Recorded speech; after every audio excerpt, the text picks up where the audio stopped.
Hey guys, welcome to Functional Print Friday. If you like design and using 3D printing to solve real-world problems and not just printing trinkets, this channel's for you. So what I've got on the bench this week is a digital caliper case. But before we get into that, I want to take just a second to talk about why I started this channel. And the main reason I did that was to kind of help people get over the hump of starting to create their own things to solve problems around the shop, around the house. We've all seen it. We've gone through it ourselves. We've got friends maybe that have a 3D printer, and they're kind of stuck in that stage of just downloading things from Thingiverse. A lot of them, just kind of trinkets, tree ornaments, whatever, or downloading things from Prusa's 3D model site, printing them out, and they're kind of stuck there. And you're really just scratching the surface if you own a 3D printer, and that's as far as you're willing to go. Because if you spend just a little bit more time to learn a design program of your choice, and start thinking about using the 3D printer as a tool to solve a problem, it's so much more valuable. And this week I did something really simple with this micrometer case, and I wanted to feature it because it can be overwhelming when you go on a site like if you go on Reddit and you look at the subreddits for 3D printing, some of the stuff people post is just insane. It's amazing. It looks like they've probably got 40, 60, 80 hours into it or more. And you can start small, and that's why I want to feature that this week. So this is an SPI 12-inch digital caliper, and I got this secondhand. I got it along with a whole set of tools that came in a rolling Kennedy case from a retired machinist. And I'm a huge fan of Mitutoyo calipers, and I have their 6-inch caliper, but sometimes I need to measure more than 6-inch. And this came with a set of tools. It wasn't working when I got it. I cleaned it up. It works wonderfully now, but I had still a couple just day-to-day usability challenges with it. One being the whole thing would actually fall out of the case or fall out of the slot when you picked it up and moved it around. To fix that, I just simply hot glued a piece of foam here, and that sets down and closes that gap off, so when it's shut, that can't happen. The other problem is, unfortunately, if it's not a Mitutoyo, the battery is probably going to die fairly regularly.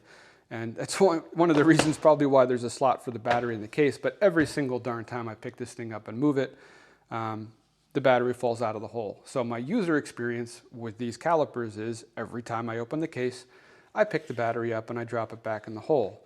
Now, I don't know, maybe that's my OCD. A lot of you might just leave it down here. I'd be afraid I'm gonna knock it off because this sits almost level here when this is open. But I wanted to fix that. And the solution for this, it doesn't have to be that complex. If you notice, the hole here is actually bigger than the battery itself. By the way, the battery, if it doesn't fall out of the hole, the darn thing's just about impossible to get out of there. I've not clipped my nails like in the last week, so I have a little bit of a nail, and I can still just barely dig that thing out. If I've just clipped my nails, I can't even get the thing out. I now have to go get another tool just to get the battery out of the case, or take this out and let gravity do the work for me. I guess that's fair. But here's what I came up with. This is just a very simple piece. It's essentially a hollow cylinder. I do have a little step here on the bottom to retain the battery or batteries, and I have a ridge here at the top to make it easy to grab. And I modeled this in a minute and a half, tops. I just simply measured the outside diameter, the diameter of this hole, and made the outside diameter here, just so that it's a little bit snug in there. It stays in place. It's not going to fall out. And then made the inside the perfect size for 2 batteries to be stacked in here. And you see it just sits just below the surface, and the reason that I have a ledge here to hold the battery on the bottom is if by chance these things get stuck in here, I can now just reach in here and just push it out with my pinky, or actually my pinky's able to push it out. And then this guy sits in here like this. So now from a usability perspective, when I actually go to use these, flip this thing all around, doesn't matter. Every time I open this up, my batteries are right here. And to get them out, I've got that nice ridge to grab onto, lift straight out, and I can just pop one out into my hand if I do need to swap the battery. And I measured this, or I should say that I designed the height of this. See, it sits proud of the foam because this foam up here in the top of the case actually has a gap. So it's designed as such that there is about maybe a 2mm gap between the top of this and this foam. So it's a gap that I'm not worried about making an indentation in the foam or creating like a pressure point on the case if I put something on top of this. But the gap is not large enough for the battery to come up out of the cylinder and fall out. So again, really simple design. And it's a great place to start. Think of something like this, that your user experience of it is just not what you want, and think about how you can solve it.